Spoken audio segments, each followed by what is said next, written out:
A diplomatic row is looming between Uganda and South Sudan over a disputed chunk of land in West Nile region. West Nile, the West Nile area. If you go there, it's a long strip which covers many districts.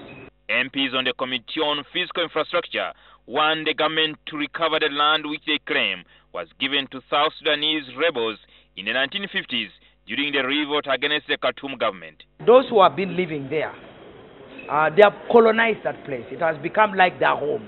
Now, the problem is that Uganda government has not been assertive to tell South Sudan that this is actually Uganda government, Uganda land. But it was just given to them to make it easy for them to carry out the struggle. The Ugandan lawmakers are calling for the re-demarcation of the Uganda-South Sudan border in a bid to recover the land. But the fact that now there is already conflict, there is already misconception, survey should be done so that now the national leaders of South Sudan, the leaders in Uganda know exactly the points, and the people who fall over the border should not be able to understand that when someone is territory and they behave according to the laws of the land.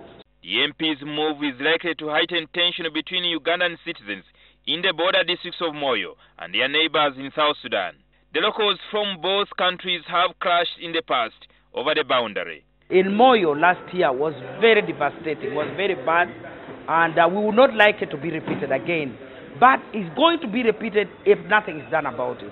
The border dispute comes exactly a month after South Sudan was admitted into the East African Community. The regional bloc prides itself for promoting the integration of its member states. But this new dispute is likely to hamper the integration process. Meanwhile, the Ugandan MPs have allocated 1.9 billion shillings towards the mapping and surveying the Mijingo Island in Lake Victoria. Kenya and Uganda both claim ownership of the Rocky Island. So if a Ugandan comes to dock his boat, the dry point where he can dock is in Kenya. But the water is in Uganda. There's that funny explanation. But it is mainly a fishing area. And the people who are actually doing fishing activities are the Luo tribe of Kenya. On 12 March 2009, the Ugandan government proposed that the matter be resolved by a survey using guidelines for the boundaries set by Kenya Colony and Protectorate Order in Council of 1926. The guideline is also contained in the Ugandan Constitution. In 2009, the dispute over Mijingo Island resulted into a diplomatic row between the two countries. Kenyans living on the Rocky Island were required to purchase special permits from Ugandan government for their fishing activities.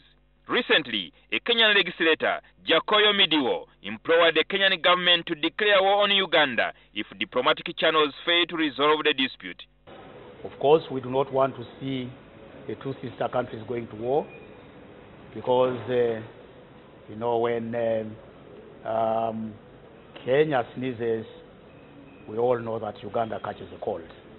The border tensions may prove a stumbling block for the regional leaders as they renew their push for a political federation. Jingo Francis, NTV, Weekend Edition.